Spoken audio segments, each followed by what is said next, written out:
l'alphabétisation des fils et des filles d'Afrique et de sa diaspora, c'est une chose qui est faite. Une dynamique est lancée pour faire de la culture une force pour bâtir une vision du monde et de l'Afrique, pour en faire aussi un levier de développement durable et inclusif du continent. Mesdames, Messieurs, aujourd'hui nous célébrons ce 24 janvier la commémoration de la Journée de la culture africaine et afrodescendante qui représente la reconnaissance de la contribution de la culture continentale à la civilisation de l'universel. Une culture africaine ouverte au monde par son formidable potentiel dans tous les champs de la culture et un levier de développement, de dialogue et de paix. Mais je voudrais rappeler que l'universel, donc, c'est le bien de tout le monde, c'est un bien commun. C'est ce qu'appelait Achim Bébé le commun, et non pas une pensée que l'on veut imposer à l'humanité. Donc, universel, c'est un bien commun. De Rabat, capitale africaine de la culture, l'ambition est de partager à la marche du monde, d'élaguer les frontières au sein du continent, la culture étant le lien et le liant à la terre africaine, selon le mot de Sa Majesté le Roi, fervent partisan et acteur de la promotion de la culture et de l'Afrique. Donc la culture, disait-il, c'est le lien et le liant à la terre africaine. L'ambition aujourd'hui est de permettre à l'Afrique de se mettre en scène pour montrer son formidable potentiel et sa créativité, pour prendre place dans le patrimoine mondial et pour dessiner le monde de demain, pour permettre à la jeunesse africaine de se projeter dans ce monde et de s'émanciper, repartir de ce que nous sommes en mettant en avant notre héritage, en mettant fin au pillage des œuvres, en récupérant nos trésors de la zone nord et de l'Occident, et pour permettre à la jeunesse africaine, à sa culture, de se réconcilier avec sa culture en utilisant tous les leviers, notamment les nouvelles technologies, pour faire rayonner donc la culture, pour savoir où nous allons et comment nous voulons construire ensemble ce futur. Telle est la trajectoire que nous vous proposons ce 24 janvier 2023 à travers les différentes interventions lors de ce colloque. Merci beaucoup pour votre présence dans ce climat de fraternité, de sororité et d'intelligence des émotions. Merci beaucoup d'écouter ensemble le message de Madame Audrey Azoulay, directrice générale de l'UNESCO, qui va nous présenter, monsieur. Vous écoutez. Le représentant de Madame Audrey.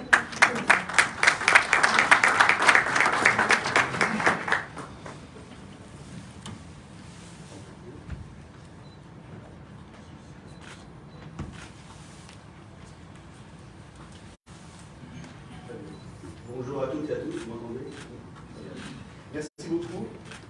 Excellence, mesdames et messieurs, représentants du corps diplomatique, représentants d'institutions, société civile. C'est un réel plaisir d'être parmi vous aujourd'hui et merci vraiment pour cette invitation à cette occasion, la célébration de la Journée mondiale de la culture africaine et afrodescendante. Cela correspond évidemment pour l'UNESCO à l'une des deux grandes priorités absolues de l'organisation, à savoir la priorité Afrique. L'autre étant bien sûr l'égalité des genres. Et donc, comme vous imaginez, ces deux priorités se rejoignent et sont extrêmement importantes pour l'UNESCO. La nécessité de préserver la mémoire collective est importante, cette mémoire partagée, dans ce qu'elle a de plus exceptionnel, de plus beau, de plus gai, mais aussi, comme nous l'a montré l'histoire, puisque nous avons célébré par exemple l'année dernière les 50 ans de la Convention du patrimoine mondial, également dans les témoignages les plus sombres de l'histoire. Se souvenir du passé pour construire un avenir meilleur, c'est là l'un des impératifs que nous avons. Donc, nous parlons aujourd'hui d'une journée mondiale des cultures de l'Afrique, donc pluralité, en Afrique et ailleurs. Et c'est ça qui est extrêmement important de mettre en avant et de mettre en avant. Aussi, nous avons le plaisir d'être à Rabat, qui est capitale africaine de la culture pour les années 2022 et 2023. C'est un événement important. Et puis, je tiens aussi à saluer le CGLU, qui est un partenaire extrêmement important de l'UNESCO. Nous avons beaucoup travaillé ensemble, notamment dans le domaine de la sauvegarde du patrimoine et de la promotion de la culture, dans le contexte urbain. Je rappelle que le CGLU a toujours prôné l'adoption de la culture comme quatrième pilier du développement, avec le social, l'économique et l'environnemental. Et c'est en cela un appui extrêmement important à la mission de l'UNESCO. L'Afrique sera le continent le plus urbanisé en 2050, et de très très loin, et les enjeux dans les environnements urbains, dans les villes, seront colossaux, notamment en ce qui concerne la culture. Fin septembre de l'année dernière, 2022, s'est tenue la conférence Mondia Cult au Mexique, comme vous le savez, une grande conférence internationale menée par l'UNESCO sur les politiques culturelles. La culture est reconnue comme un bien public mondial et doit, de ce fait, être protégée être considéré comme aussi un bien fragile, comme nous l'avons vu évidemment lors de la crise sanitaire due à la pandémie de la Covid-19. Le patrimoine culturel qui est à l'honneur en cette journée est multiforme, pluriel, dans toute sa diversité. Aujourd'hui, 12 des 54 pays africains n'ont toujours pas de biens inscrits sur la liste du patrimoine mondial. Ça, c'est extrêmement important de le souligner. Ça veut dire qu'il y a un travail à faire dans ce sens. Si on prend la session du comité du patrimoine immatériel qui s'est tenue en novembre dernier, ici à Rabat, il n'y a que 4 des 61 éléments du patrimoine culturel immatériel qui ont été inscrits qui sont des éléments de l'Afrique. C'est extrêmement peu. Là aussi, c'est un signe qu'il faut encore redoubler d'efforts. Cette année 2023, enfin, sera l'année de la Convention sur la sauvegarde du patrimoine culturel immatériel de l'UNESCO. Et évidemment, nous nous engageons notamment vis-à-vis de la priorité Afrique de faire en sorte que cet événement soit célébré.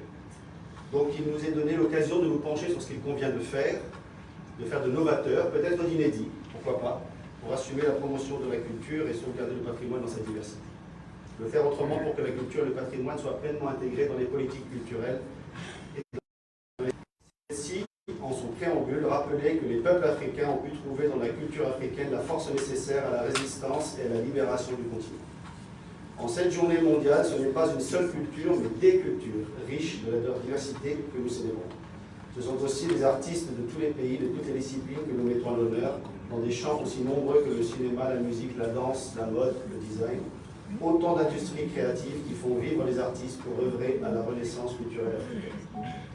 L'UNESCO, notamment dans le cadre de sa priorité globale pour l'Afrique, s'engage pour soutenir ce formidable potentiel créatif.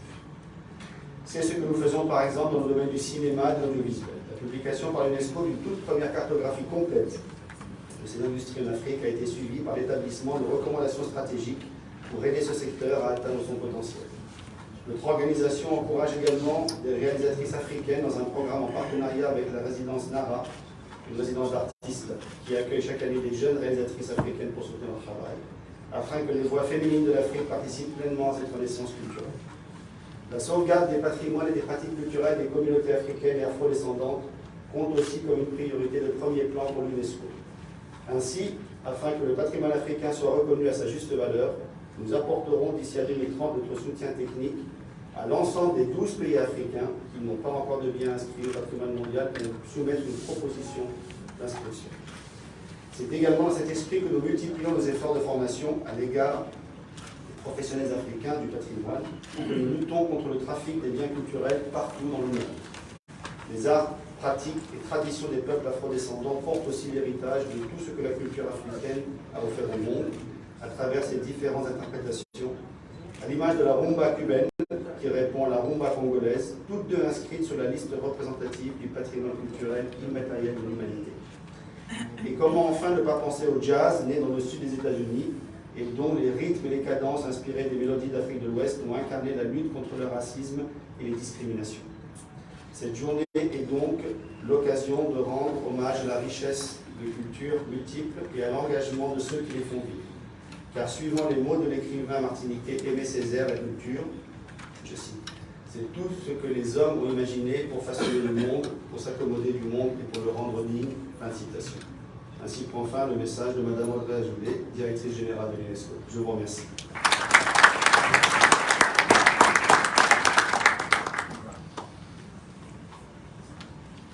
Merci beaucoup, monsieur, pour la citation d'Aimé Césaire, pour rendre la vie digne, mais aussi pour pouvoir affronter la mort.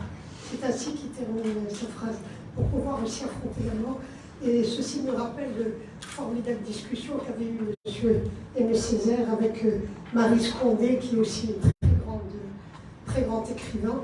Donc, va et vient, c'est donc à cette occasion qu'il a pu définir le mot de culture.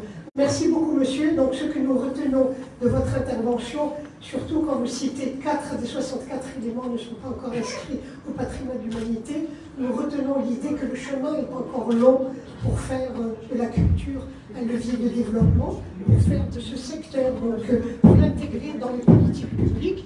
Nous avons beaucoup de discours, nous avons ce qu'on dirait en Afrique chez nous, beaucoup de palabres, mais effectivement, on peut peut-être se dire il y a quand même une prise de conscience, il y a la dynamique qui est lancée, et nous restons quand même optimistes, vous allez voir. Donc je voudrais aussi saluer un représentant, un ambassadeur de l'UNESCO, en la personne de M. Al-Fadi, représentant de l'UNESCO pour l'innovation et la création, le président.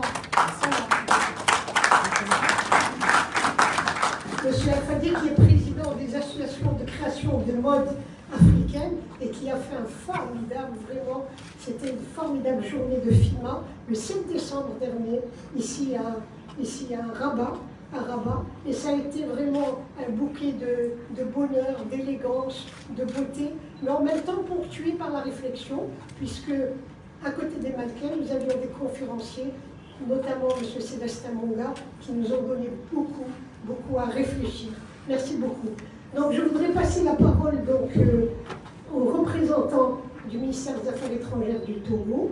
Pourquoi du Togo? Puisque nous savons, M. Dassavi est là pour en témoigner, à l'instigation du réseau africain des professionnels et experts de la culture, et avec le soutien de la République du Togo et du groupe africain, l'UNESCO avait proclamé à l'occasion de la 40e session de la conférence générale en 2019, le 24 janvier, Journée mondiale de la culture africaine, et afrodescendante, donc JMCA. Tout ceci pour dire que derrière cette proclamation de cette journée, il y a eu un formidable travail de la société civile, qui est ici représentée par M. Desselfi. Donc, monsieur le représentant du ministère des Affaires étrangères du Togo, si vous voulez bien. Merci d'être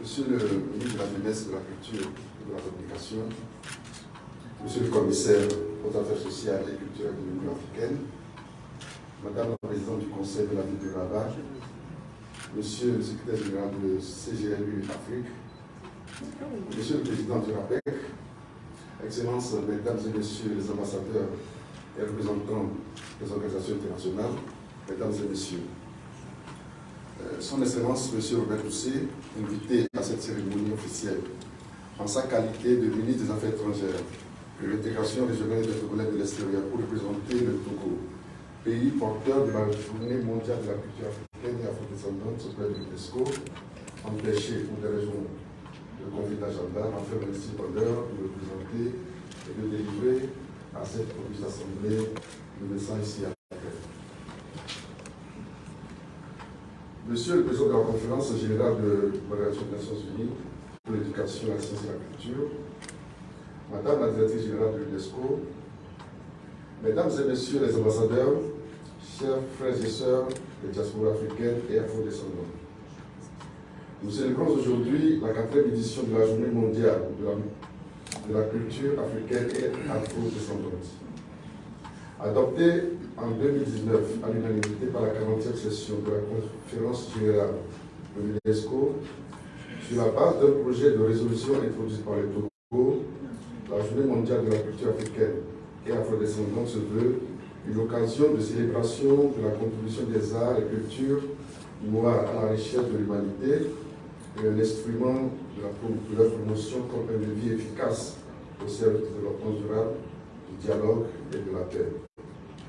Cette journée s'inscrit dans la droite ligne de la décennie des personnes d'ascendance africaine, par laquelle l'Assemblée générale des Nations unies a réaffirmé l'importance que l'apport des cultures africaines, aussi riches que diversifiées, à l'édification d'un monde prospère. Le 24 janvier n'est pas une date choisie au hasard. Elle coïncide en effet avec l'adoption en 2006 de la Charte de la Renaissance culturelle africaine par les chefs d'État et de gouvernement de l'Union africaine.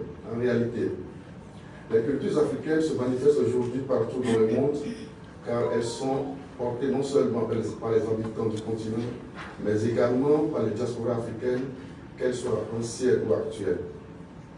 La diaspora africaine est celle qui, au gré de l'histoire, a été contrainte de s'établir hors de l'Afrique et y a laissé une descendance importante et dynamique qui aspire aujourd'hui à nouer des liens plus étroits avec le continent africain. Du Brésil à Haïti, de la Jamaïque aux Antilles, la culture africaine s'exprime dans sa diversité. Aujourd'hui, c'est toujours guidé par cet idéal d'associer étroitement la diaspora africaine et les peuples d'ascendance africaine à l'édification d'une Afrique nouvelle, digne et prospère, que le Togo a œuvré pour que les chefs d'État et de gouvernement de l'Union africaine déclarent la décennie 2021-2031, décennie des racines et des diasporas africaines. Au-delà de la promotion de la culture qui est un vecteur de création d'emplois et de richesses, la décennie des racines et des diasporas africaines entend mobiliser la diaspora africaine reconnue comme la 6e région du continent pour sa plus adéquate contribution au processus de développement du continent dont l'agenda 2063 demeure la trame de fond. Je voudrais ici lancer un appel solennel à toutes les organisations et groupements d'associations des diasporas africaines partout dans le monde à s'associer à cette initiative pour qu'ensemble nous puissions poser les bases d'une Afrique nouvelle. Il y a une page d'histoire à écrire à chaque Africain. Chaque afrodescendant peut y contribuer. C'est à travers la production de contenu culturel que nous pouvons infléchir graduellement le narratif sur l'Afrique en mettant en exergue nos valeurs intrinsèques qui sont souvent méconnues par le reste du monde. Toutes les cultures du monde ont droit à un égal respect. Pour cela, nous prônons l'africanophonie, qui n'est pas un rejet des langues héritées du colonialisme, mais une promotion de nos langues locales aujourd'hui mises en valeur par l'ONU à travers la décennie internationale des langues autochtones 2022-2032. L'africanophonie, c'est aussi rêver d'une Afrique qui ne rougit pas de sa singularité culturelle et de son apport civilisationnel à l'humanité. C'est rêver d'une Afrique fière d'elle-même, de ses racines et qui s'assume dans sa différence par rapport au reste du monde. C'est rêver d'une Afrique qui fait entendre sa voix sur les grands sujets de l'actualité internationale, surtout ceux qui la concernent. Fin de message de M. le ministre, je vous remercie.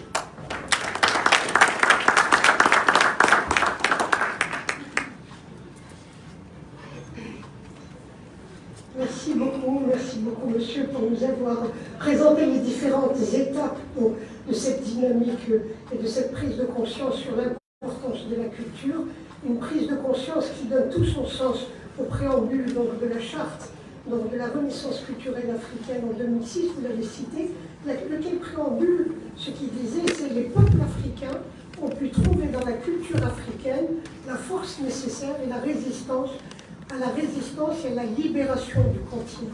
Donc, vous pouvez trouver, on a beaucoup parlé du rôle du jazz, par exemple, aux États-Unis, on a beaucoup parlé de la musique, donc tout ce qui a pu permettre donc, de donner cette force pour la résistance et la libération du continent.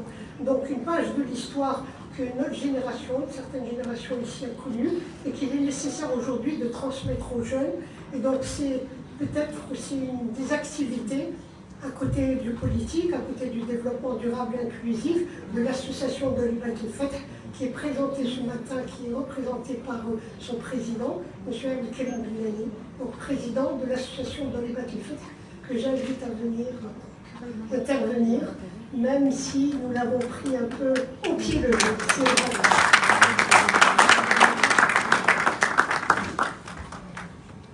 Désolée à Sidnani, c'était vraiment au pied levé. Merci beaucoup. Merci beaucoup, madame.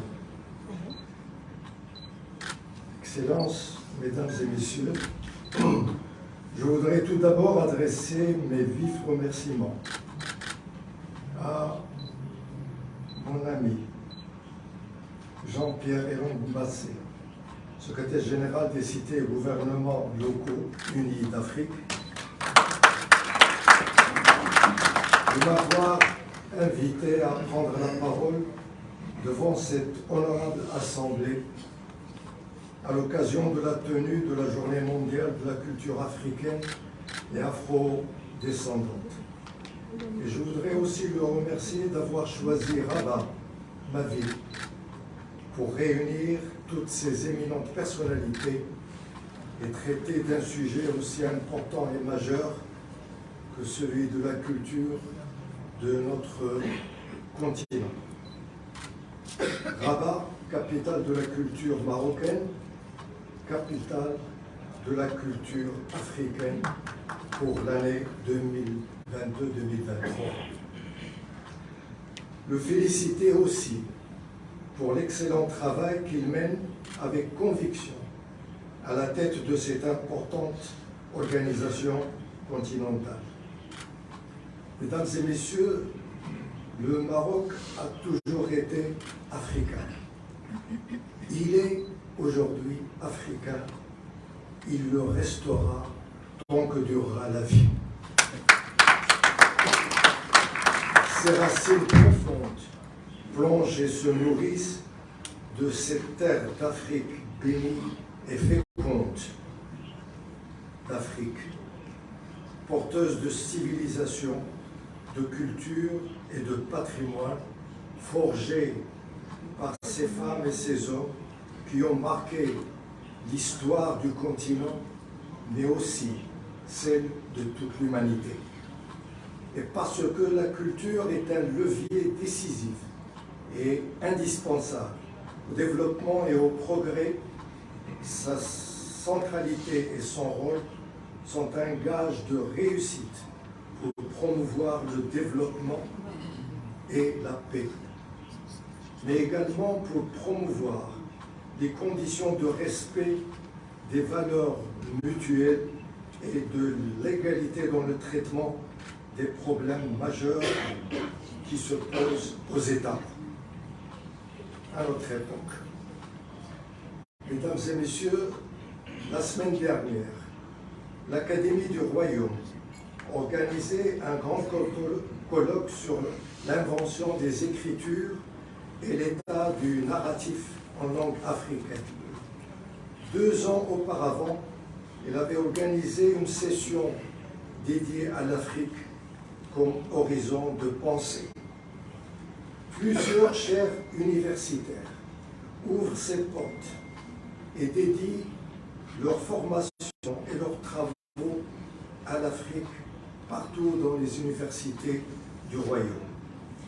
Des milliers de jeunes étudiantes et jeunes étudiants africains se forment dans les universités et les grandes écoles du Maroc depuis l'indépendance de notre pays, mais également depuis le développement durable, a organisé plusieurs activités de cet ordre depuis sa création en 1986. Se positionnant ainsi dans la dynamique de coopération Sud-Sud. La dernière rencontre remonte à novembre 2022, donc il y a 3 mois, dans le cadre du Festival Florilège culturel, dans sa 4e édition, placé sous le haut patronage de Sa Majesté le roi Mohamed VI, et qui avait pour thème le Maroc dans son continent. L'Afrique était présente par ses productions intellectuelles, son art, sa littérature, son cinéma, sa musique. Et le prochain florilège, la prochaine édition, la 5e de ce florilège culturel, portera évidemment, dans le prolongement du premier, de celui de l'année dernière, sur l'Afrique, et mettra en évidence toutes ces femmes et tous ces hommes qui font l'Afrique d'aujourd'hui, qui relèvent les défis, qui militent pour une Afrique prospère, une Afrique des Lumières, une Afrique jalouse de ses valeurs, de sa culture et de sa civilisation, mais une Afrique ouverte, généreuse et en partage. Ces enfants d'Afrique, femmes et hommes, ont versé leur sang pour recouvrer la liberté, leur dignité, et ont ouvert une nouvelle page empreinte de coopération, de complémentarité, de partage. C'est la sagesse africaine dans laquelle nous avons tous été élevés et éduquer. Nous le devons à nos parents, à nos aïeux, à nos maîtres et évidemment à nos rois.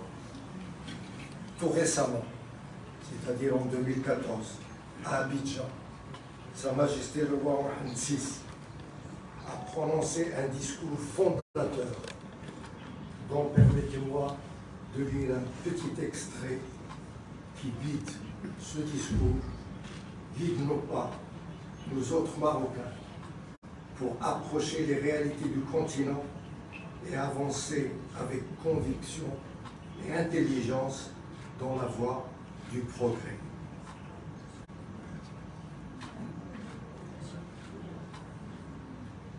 Sa Majesté le roi Mohamed VI a dit dans ce discours, entre autres, l'Afrique est un grand continent.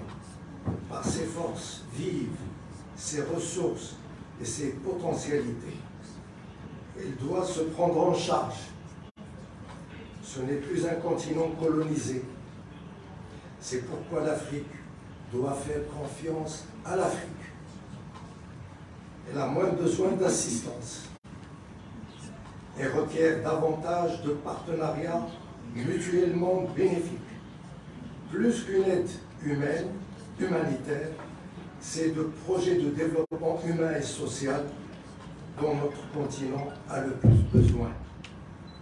L'Afrique ne doit pas rester otage de son passé, ni de ses problèmes politiques, économiques et sociaux actuels. Elle doit regarder son avenir avec détermination et optimisme en exploitant tous ses atouts et ses potentialités. Fin de citation du discours de Sa Majesté le roi Mohamed VI à Abidjan en 2014. Mesdames et messieurs, je termine mon propos en souhaitant beaucoup de succès aux travaux de cette magnifique session. Vive l'Afrique libre, digne et résiliente, l'Afrique de l'espoir. Merci beaucoup.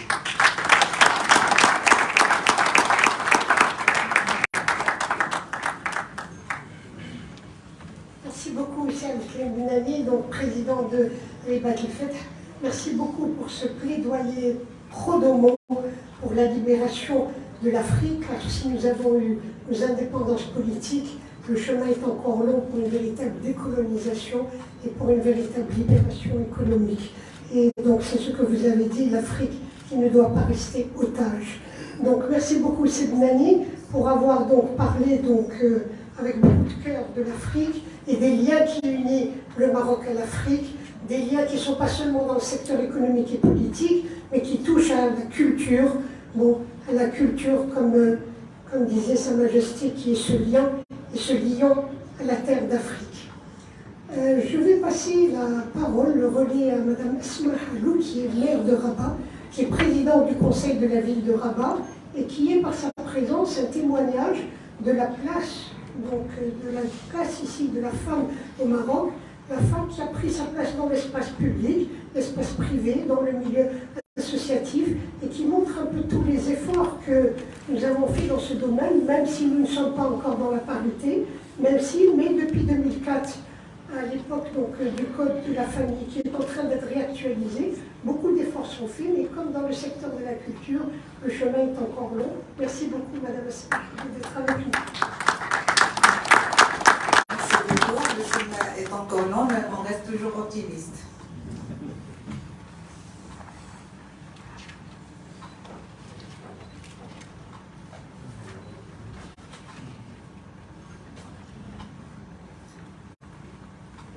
Mesdames et messieurs, bonjour. Madame la directrice générale de l'UNESCO, monsieur le président fondateur de l'association Ribat el-Feth, notre référence en matière de développement durable, et c'est mon ex-voisin, on était voisins. Donc, monsieur le représentant du ministère des Affaires étrangères du Togo, monsieur le représentant du ministère de la Jeunesse, de la Culture et de la Communication, monsieur le président du RAPEC et monsieur le secrétaire général du CGLU Afrique, monsieur Mbassi, qu'on apprécie tous ici, dans cette salle.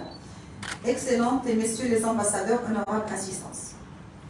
En tant que première maire de la capitale chérifienne, Rabat, et première vice-présidente de la PCC et trésorière élue récemment du CGLU Monde, je suis agréablement heureuse et honorée d'être parmi vous aujourd'hui et de vous accueillir pour célébrer ensemble cette journée mondiale de la culture africaine et afro-descendante. La culture a été reconnue par les organisations internationales comme 4e pays du développement. Déjà Rabat, c'est une ville qui préserve et valorise son savoir-faire artisanal. C'est une capitale impliquée dans plusieurs initiatives culturelles et abrite plusieurs festivals et rencontres culturelles et artistiques. De par cette vocation prononcée, Rabat est une ville du savoir, avec ses universités et ses nombreuses initiatives de recherche et d'enseignement, ainsi que ses grandes écoles de renommée internationale. En mars 2022, nous avons célébré le 10e anniversaire de l'inscription de Rabat au patrimoine mondial de l'UNESCO, en tant que capitale moderne et cité historique, qui couronne 10 années d'engagement et de réalisation. Honorable assistance, la culture est un mariage entre la mise en valeur du passé et le regard vers l'avenir. Pour le passé, Rabat est connu pour son patrimoine historique, ancestral, matériel et immatériel. Pour le futur, par les engagements et les actions déclinés dans le territoire. Rabat est devenu un berceau de la culture à l'échelle mondiale. Concernant le volet historique d'inscription au patrimoine mondial de l'UNESCO et sa mise en valeur, on peut citer les actions suivantes. La Kasbah des Oudaya, qui a été restaurée et réhabilitée, le jardin d'essai mis en valeur tout en préservant l'attribut paysager et architecturel du jardin, l'ancien Médina de Rabat, qui est un tissu urbain historique, et notre rôle est de le conserver, de le mettre en valeur. Les remparts et portes retapés d'une manière à préserver et le mettre en valeur, retapés d'une manière à préserver leurs longues années historiques, le site de Kasbah de Chella, qui fut sans doute la plus ancienne agglomération humaine à l'embouchure du pôle grec et qui date de 700 ans avant Jésus. Jusqu'aujourd'hui, c'est un site emblématique qui reçoit une grande partie des touristes nationaux et internationaux. On a le quartier Habous, c'est un quartier de Djurjamer et qui est une cité totalement préservée et mise en valeur. La mosquée Hassan et le mausolée de Mohamed V, les composantes patrimoniales de la zone tampon ont bénéficié également de plusieurs actions de réhabilitation et de mise en valeur. Ces programmes ont été mis en œuvre selon la feuille de route établie, conformément à la volonté et à la vision clairvoyante de notre roi, le roi Mohamed VI, que Dieu l'assiste, à travers la convention cadre signée en 2014 dans le cadre du programme Rabat Ville Lumière, qui a impliqué plusieurs partenaires publics et comporte 7 axes majeurs dont la contribution porte sur le domaine environnemental. Et là, on parle des espaces verts, essentiellement par la station de réutilisation des eaux traitées à 94% et les créations des espaces verts. Donc, les équipements sociaux, et là on parle également du complexe socio-éducatif Al-Majd, centre socio-sportif Ibn Rushd, aménagement de terrains de proximité. On parle aussi de la modernisation du transport, et là également on parle des nouvelles lignes de tramway, la modernisation de réseaux d'autobus à la technologie hybride, amis de l'environnement bien entendu, et avec l'arrivage du bus électrique, et on parle également de la ligne TGV, nouvelle gare routière, etc. Dans le domaine économique, on prévoit des bus touristiques, l'amélioration et la réactivité de zones industrielles et les infrastructures de toute la ville de Rabat, c'est-à-dire retaper toute la chaussée de la ville de Rabat. C'est un programme qui était déjà lancé et qu'on veut à ce qu'il soit terminé. On a aussi les trimées et les tunnels.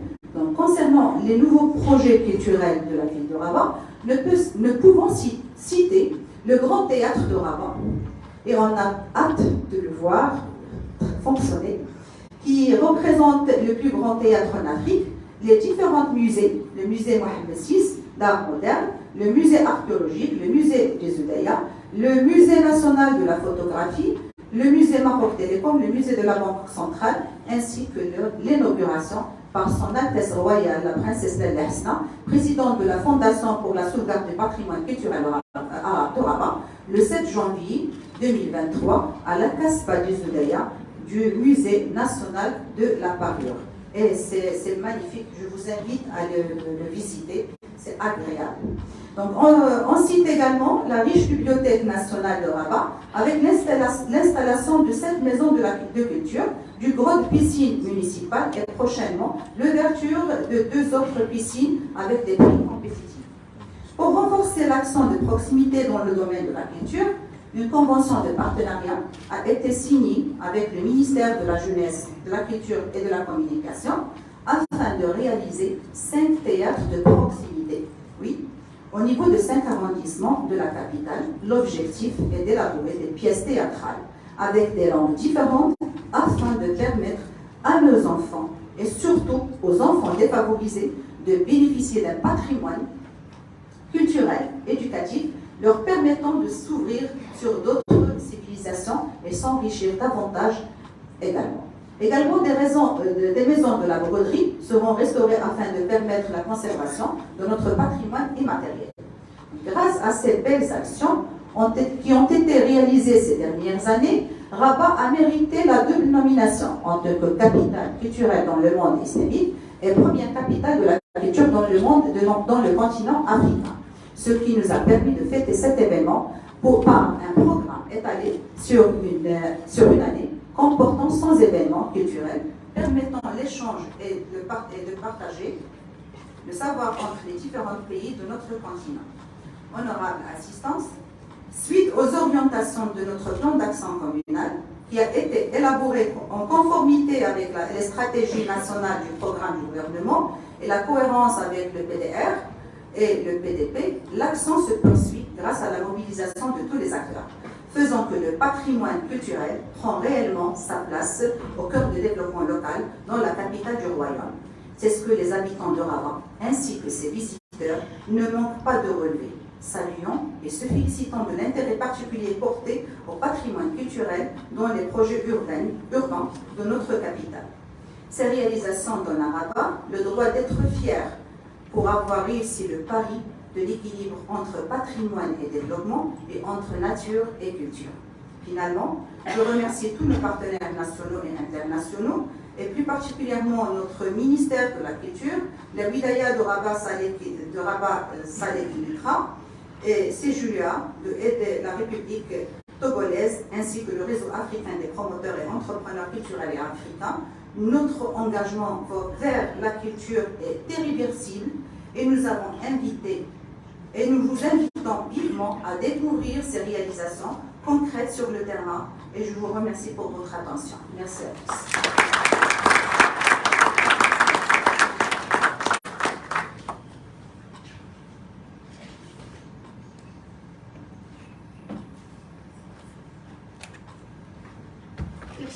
Merci beaucoup, Madame la Présidente donc, du Conseil de la ville de Rabat, maire de Rabat. Merci pour ce cri de cœur et ce décryptage très minutieux des réalisations de Rabat. On retiendra une idée force qui est celle de l'équilibre entre la nature et la culture, et entre donc, le patrimoine culturel et la nature. Et c'est vrai que Rabat est une très belle ville verdoyante.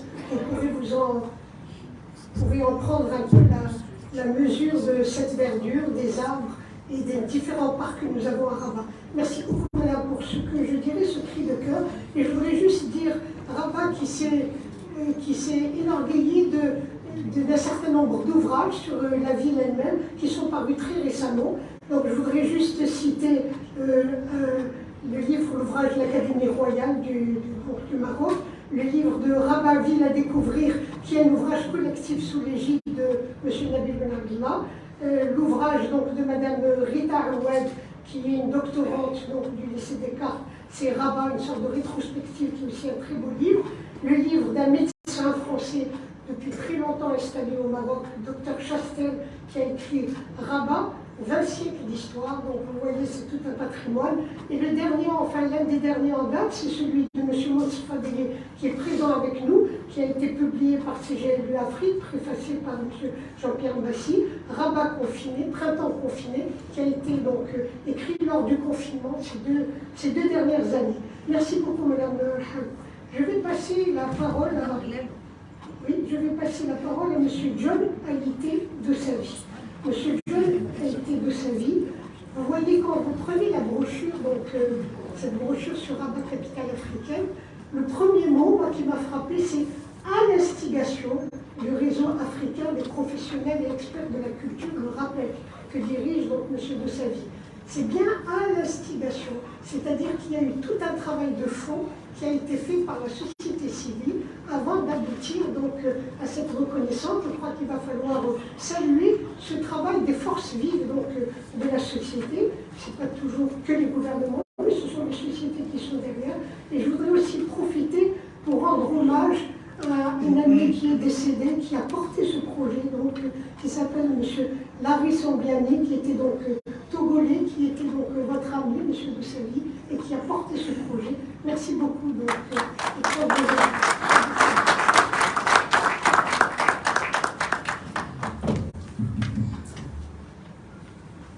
Mesdames et messieurs,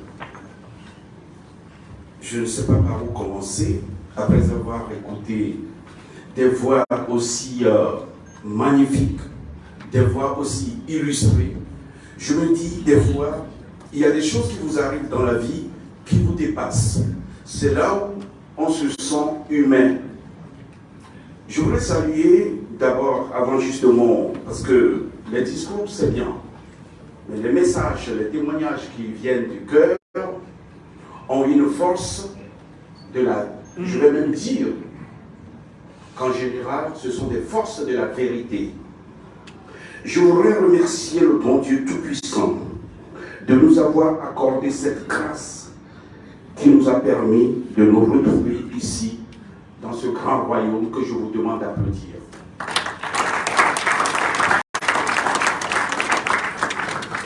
Que Dieu, dans sa miséricorde, protège Sa Majesté le roi Mohamed VI et veille sur ces sujets dont nous aussi, nous en faisons partie. Au nom des membres et partenaires de l'ONG RAPEC, au nom des filles et fils d'Afrique dans les diasporas, je voudrais vous dire que, ô combien je suis heureux. Il y a un an, jour pour jour, j'étais du côté de Kinshasa, sur l'invitation du président en exercice de l'Union africaine, en tant que son invité personnel, pour célébrer avec l'humanité tout entière la journée mondiale de la culture africaine et afro-descendante. À ce jour, un an jour pour jour, Dieu, dans sa grâce, me fait honneur de me retrouver en Afrique du Nord. Ça veut dire quoi? Ça veut dire tout simplement que cette journée appartient d'abord à celles et ceux qui la font vivre, à celles et ceux qui donnent de l'importance à cette journée, et celles et ceux qui font de sorte que l'unicité de ce peuple devienne une réalité. Oh, cette journée, j'avoue bien évidemment que c'est un rêve d'un jeune garçon dans les années 86 qui rêvait tout simplement que l'Afrique et ses descendants sont éparpillés partout dans le monde entier. Mais qu'est-ce qui nous unit? La mélanine, mais ça ne parle pas. La langue, ça ne parle pas. Ce qui nous unit, c'est ce que nous portons en nous-mêmes.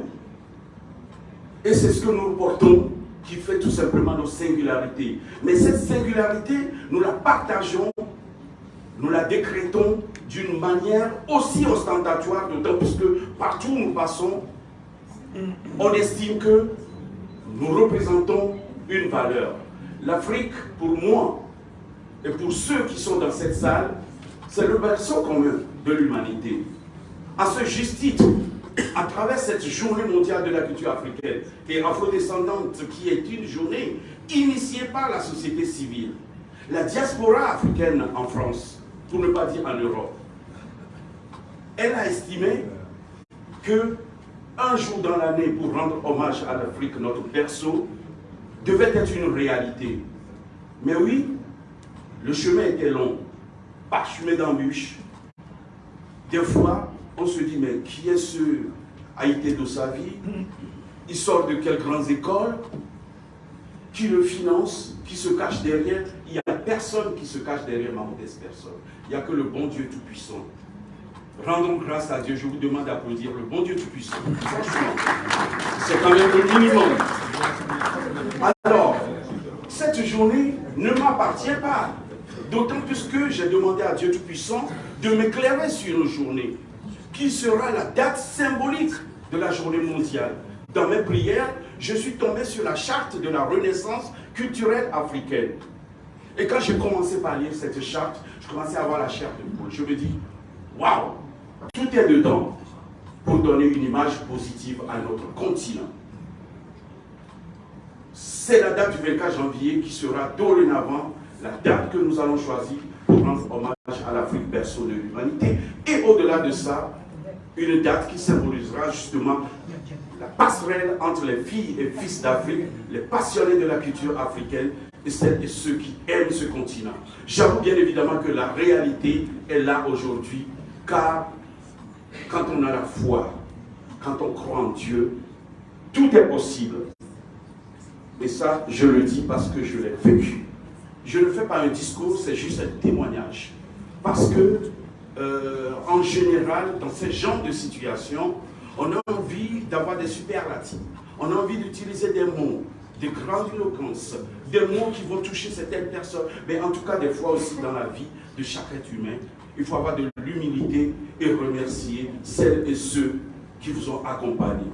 Je voudrais juste saluer un monsieur qui est devenu mon grand frère, mon ami, depuis bientôt 15 ans. Il est pour moi un patrimoine immatériel. Jean-Pierre Lombassi.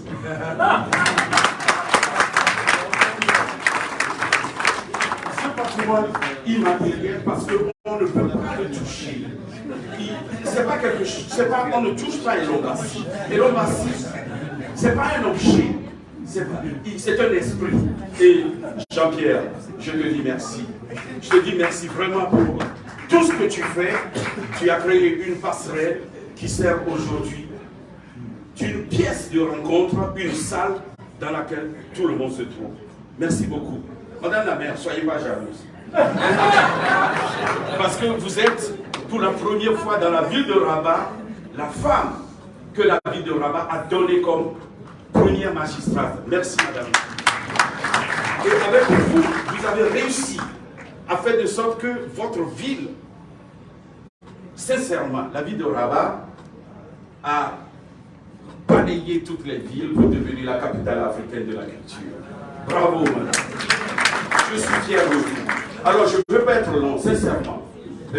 Toutes les belles personnes qui souhaiteront tout simplement connaître le parcours donc, de notre institution, ils peuvent se référer à notre site www.apega.org.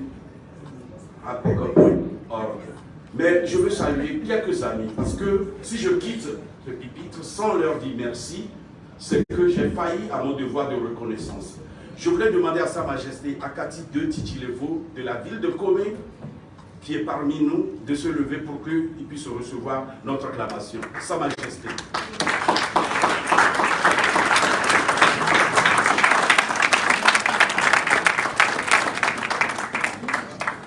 Je voudrais aussi remercier le représentant de mon pays. Mon pays, c'est l'Afrique. Mais le hasard a fait que je suis né au Togo. Et ce pays m'a donné vie. Je dois respecter ce pays, je dois chérir ce pays.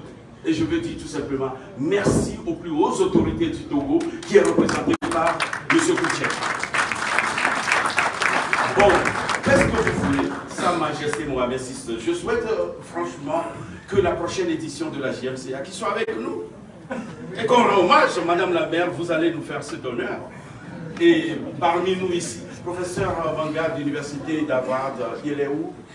Il est où? Grand professeur d'Université d'Harvard, Monsieur Lombassi.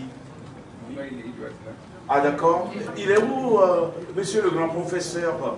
Bon, je serai heureux, bien évidemment, de le saluer et le remercier de tout ce qu'il fait. Il a une image positive de notre peuple. Applaudissez, professeur. Monsieur Al-Fadi, ça va? Alors, Monsieur Al-Fadi fait partie des toutes premières personnes qui ont cru à la journée mondiale, qui ont cru au RAPEC. Il était l'un des tout premiers membres du comité d'honneur depuis 2006, depuis la création de la journée mondiale et du RAPEC. Merci Jean et Al-Fadi. Alors, je veux saluer tous les membres du prix JMCA Kekeli qui sont parmi nous, sachant bien évidemment que cette journée devait honorer certaines personnes qui œuvrent pour le vivre ensemble. La cohésion sociale, la promotion de la culture africaine, et j'avoue bien évidemment que l'une des lauréates, elle est juste derrière Fadi, et le roi Sa Majesté, et cette grandeur qui est donnée à M. Lombassi, qui est aussi notre première lauréate. Vraiment, je salue tous ceux qui ont apporté de près ou de loin leur contribution à ce que cette journée puisse devenir une vérité. Je vais paraphraser un grand monsieur, Franck Fanon, qui disait, dans une relative opacité, chaque génération doit chercher sa mission, la trouver ou l'accomplir. Je vous remercie.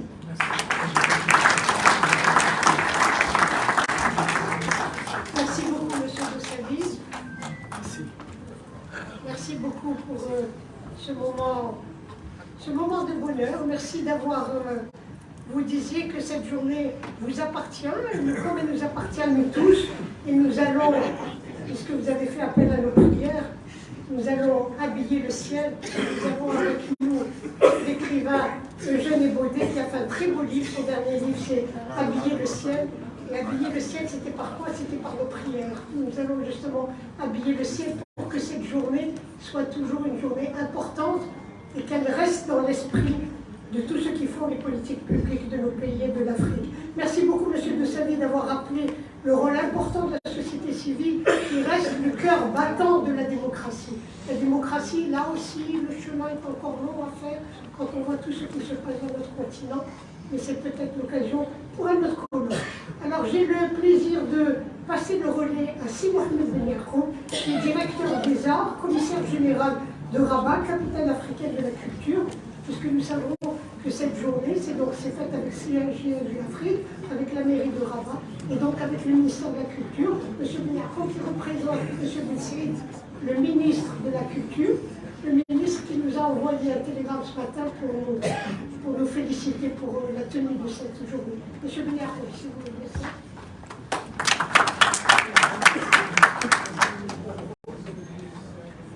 Merci. Bonjour. Excellences, Mesdames et Messieurs.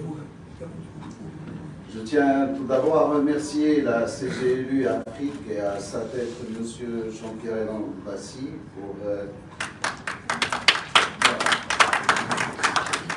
pour cette initiative de célébration qui contribue à la fierté d'appartenir à notre chère Afrique, et je souhaite la bienvenue à nos honorables invités. Donc c'est avec joie et fierté que nous célébrons aujourd'hui la Journée mondiale de la culture africaine et afrodescendante, proclamée par l'UNESCO à l'occasion de sa 40e session de la Conférence générale en 2019. Notre pays, à l'instar de la communauté internationale, prend part à cette célébration pour affirmer sa dévotion et son dévouement à notre continent, dont la richesse et la diversité culturelle n'est plus à prouver aujourd'hui. Notre culture est d'abord africaine. Elle a donné source aux cultures vivantes du continent africain et des diasporas africaines dans le monde entier. Cette culture, notre patrimoine, nous unit et nous fait grandir par sa richesse et sa générosité. Notre continent regorge de talents. Cet immense gisement de potentiel créatif africain est infini, fécond et puissant. Des talents qui portent en eux les valeurs de l'Afrique, le sens du respect, de la solidarité et de l'amour du prochain ne connaissant pas de frontières. Cette journée mondiale nous concerne toutes et tous. Elle souligne la contribution majeure apportée par notre continent à la société universelle et à l'humanité en général. Mesdames et messieurs, nous célébrons aujourd'hui avec fierté la richesse de l'Afrique ici à Rabat. Rabat, capitale africaine de la culture, une ville marocaine qui symbolise la pluralité et la profondeur historique du Maroc et surtout son enracinement africain. Cette pluralité est consacrée et garantie par la constitution marocaine sous la conduite éclairée de Sa Majesté le roi Mohamed VI, que Dieu l'assiste, et qui confère à la culture sa vraie place en tant que vecteur de développement socio-économique, non seulement de notre pays, mais de tout un continent. Depuis la création de la Journée de l'Afrique, le Royaume du Maroc a répondu présent à tous les événements culturels organisés au sein de l'UNESCO à cette occasion.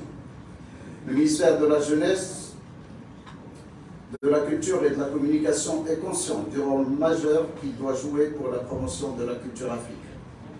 Ainsi, dans le cadre de Rabat, capitale africaine de la culture, grand événement placé sous le patronage de Sa Majesté le roi Mohamed VI, nous avons mis à l'honneur les lettres et les arts africains à l'occasion de plusieurs événements, dont la 27e édition du Salon international de l'édition et du livre, lors de la fête de la musique, lors du festival Rabat Africa Summer Festival, des grands concerts de Rabat, du festival Ciné-Plage, de l'événement Visa for Music,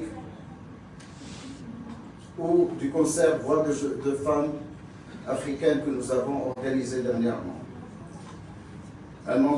À cette occasion, donc, un grand nombre d'artistes africains et de la diaspora ont pris part à ces festivités, auxquelles ont participé ou ont été présents plus d'1 million de citoyens marocains, qui ont suivi les concerts et les différents événements organisés, et qui ont pu découvrir et admirer les créations et les œuvres des artistes africains. Les célébrations de la culture africaine continueront d'ici fin mai,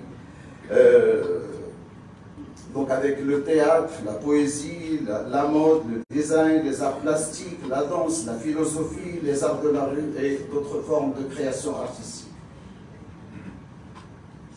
Renforcer nos liens culturels est devenu une priorité qui se traduit par la facilité de la mobilité des artistes, la création de plateformes de commercialisation des produits culturels africains et la mise en place d'initiatives culturelles visant le soutien et la diffusion des créations des artistes et des talents africains. Lors de cette journée, ce sont des talents du continent que nous honorons humblement pour le rapport culturel à cette société universelle. Et c'est de notre devoir, une responsabilité même, d'œuvrer pour faire connaître davantage notre culture africaine, d'accompagner et de soutenir les créations de nos artistes et intellectuels africains et de mettre à leur disposition les outils nécessaires pour mener leur mission dignement. Merci à toutes et à tous.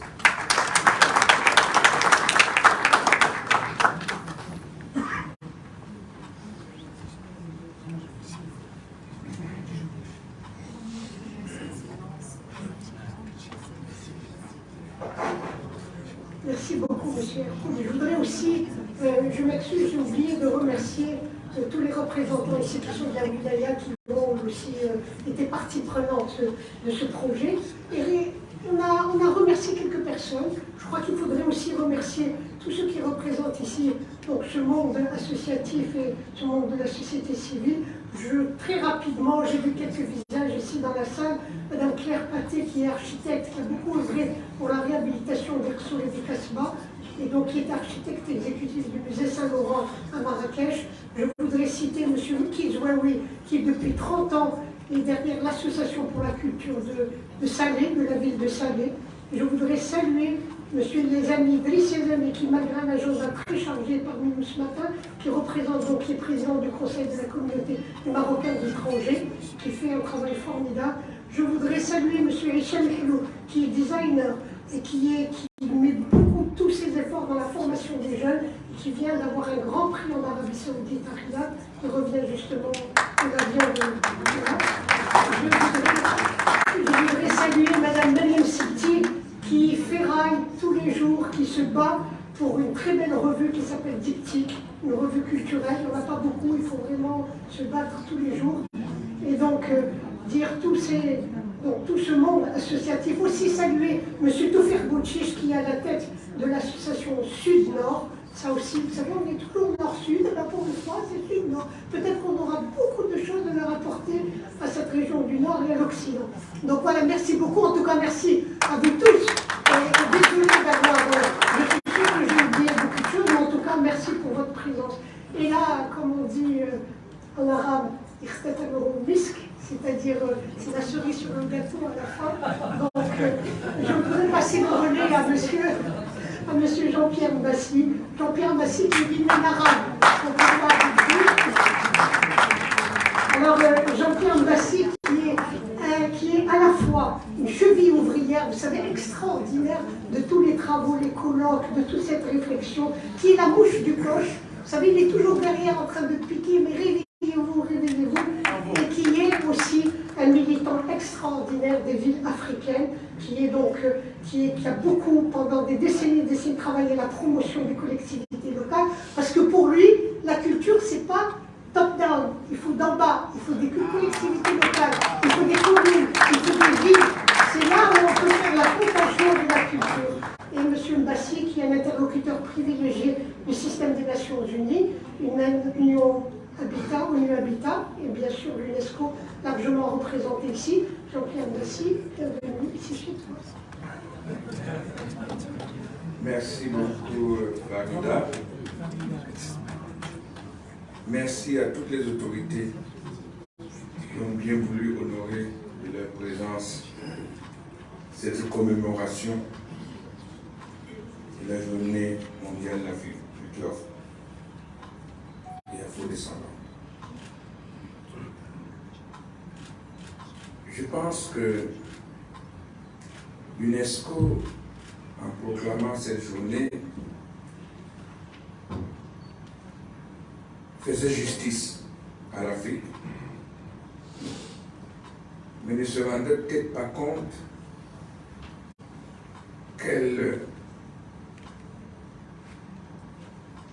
mettait en place un levain pour réconcilier le monde avec lui-même.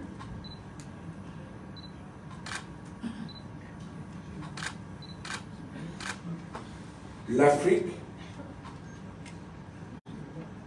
est la région du monde d'où est partie l'humanité. L'histoire voudrait que quand vous êtes loin,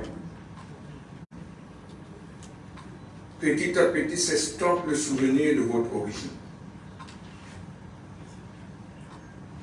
C'est comme cela que ceux qui sont aux confins du monde ou dans son voisinage ont coupé tout lien avec leur berceau, le berceau de l'humanité qu'est l'Afrique. Au point de considérer que cette place avait elle-même une âme. Au point de justifier toutes les atrocités au nom d'une humanité libérée de sa source. Au point de faire de l'Afrique un coin dont on a honte. Au point de faire que les Africains eux-mêmes aient honte de l'Afrique. L'UNESCO ne savait pas qu'en soulevant ce couvercle de la culture africaine et afro-descendante, elle réconciliait le monde avec lui-même. Sachez que les Africains sont le seul peuple du monde à être présent dans les 5 continents.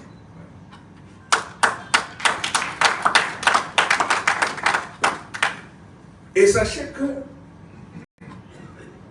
malgré cet éloignement de la terre-mère, ils ne se sont jamais éloignés de leur culture. comme quoi la culture est ce qui fonde notre humanité. Et une des caractéristiques de la culture africaine, qui maintenant doit être reconnue dans le monde, c'est que c'est une culture de la solidarité. C'est une culture de la bienveillance. C'est une culture de l'humanité. C'est une culture dans laquelle le vivre ensemble, la cohésion de la société est plus importante que la compétition de tous contre tous, qui est devenue malheureusement l'ordre culturel homogénéisé du monde et qui nous a entraînés dans les tumultes que nous voyons de par le monde et qui, semble-t-il, était réservé à cette contrée de tribus qui se querellent toujours. Et qu'on découvre qu'en fait, chaque fois que ces querelles se passent en Afrique, il faut chercher l'ordre de ceux qui ont la compétition comme règle. Il faut toujours les chercher derrière ces querelles. Une des explications qu'on donne du fait que l'Afrique s'est ouverte, y compris par sa conquête, est le fait que l'Afrique sait recevoir. Et parce qu'elle sait recevoir avec bienveillance, elle n'imagine jamais que derrière sa bienveillance peut se cacher la malveillance. C'est comme ça qu'elle s'est ouverte à la colonisation. C'est comme ça qu'elle s'est ouverte à l'esclavage. Les gens sont venus, on les a accueillis. Mais ils avaient derrière une autre idée. Le fait qu'aujourd'hui, on célèbre la journée mondiale de la culture africaine et afro-descendante veut dire, et l'UNESCO fait ce message à Madame la Directrice Générale, que vous êtes désormais porteur de la réconciliation du monde, à un moment où le tumulte du monde nous entraîne dans la méfiance de tous contre tous. Nous sommes la bienveillance du monde. L'Afrique, par la journée mondiale de la culture africaine afro-descendante, veut affirmer quelle est la bienveillance du monde et qu'elle doit l'être. Parce que en 2100, elle représentera la moitié de l'humanité. Dès 2030, un jeune sur deux qui a 18 ans et moins est en Afrique. C'est donc la responsabilité de l'Afrique de réconcilier le monde, et la journée mondiale de la culture africaine et afro-descendante doit être ce vecteur et l'UNESCO ce porteur. Je vous remercie.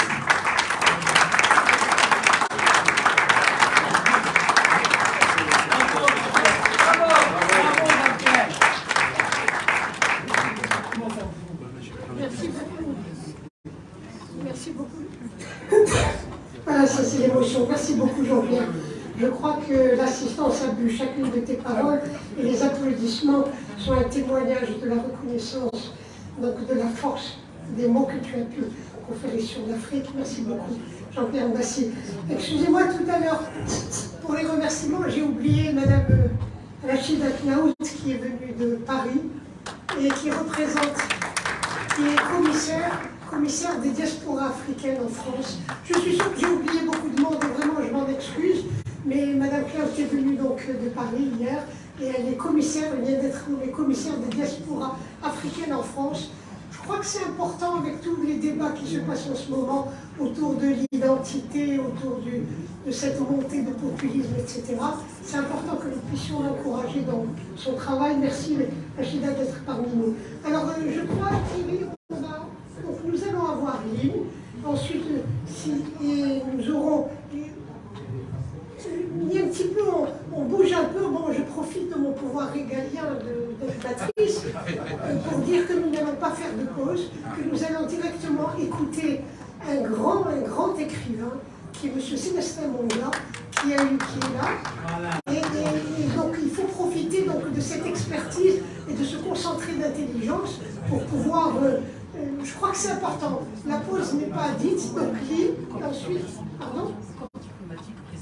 Voilà, parce que justement, oui, en présence du corps diplomatique donc, qui est présent, que nous remercions très sincèrement pour la présence ce matin. Donc Thierry, si tu veux bien. Bonjour. Aïe, Africa, oh Africa, oh c'est la joie. Aïe, Africa, oh Africa, oh c'est l'amour. Bonjour. Est-ce que vous voulez vous lever? On peut danser ensemble. On peut danser ensemble. C'est la journée mondiale de la culture africaine. C'est la journée de la joie.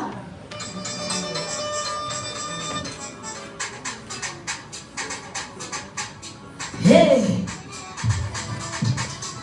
Afrika nyumbani kwetu, usibishi usikatae. Afrika nyumbani, Afrika ni kwetu.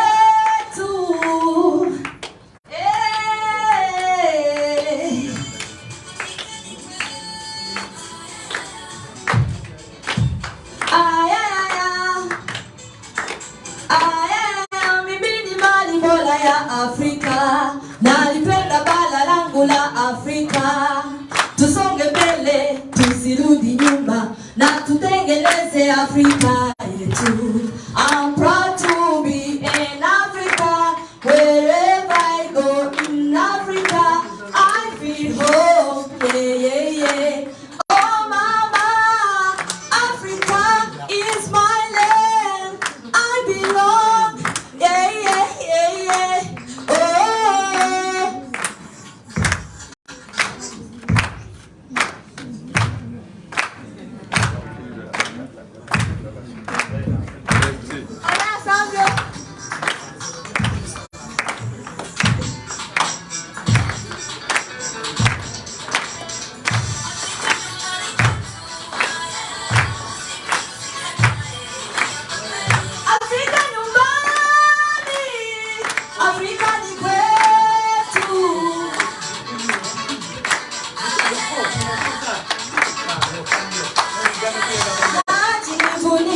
Kuwa mwana Afrika, najivunia kuwa mwana Afrika. Afrika.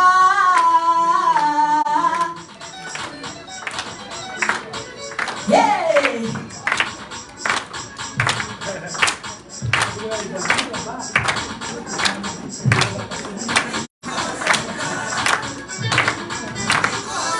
Nikiwa Marekani, nikiwa Senegal,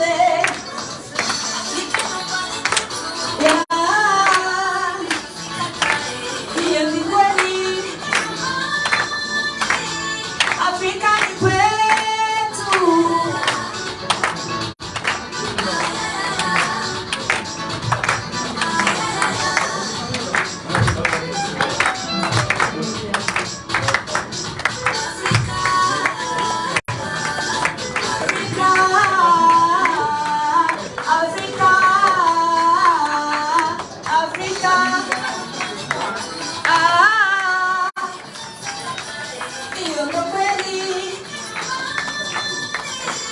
Afrika ni kwetu.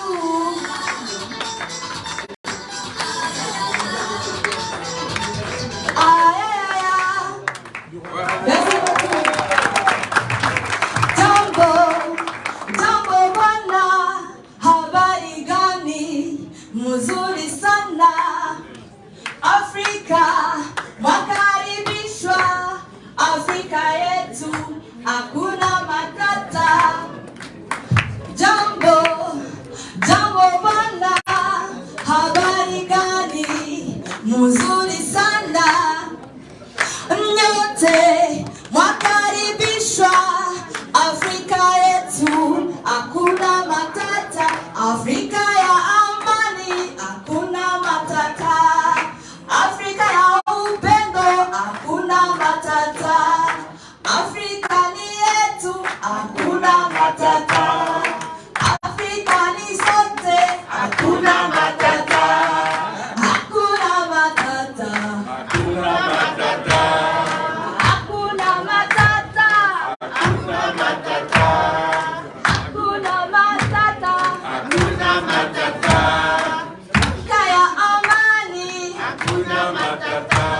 Afrika ya upendo,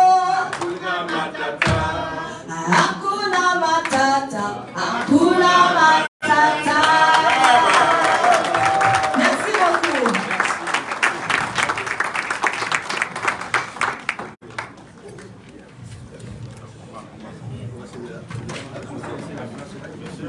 Je vais trouver des places.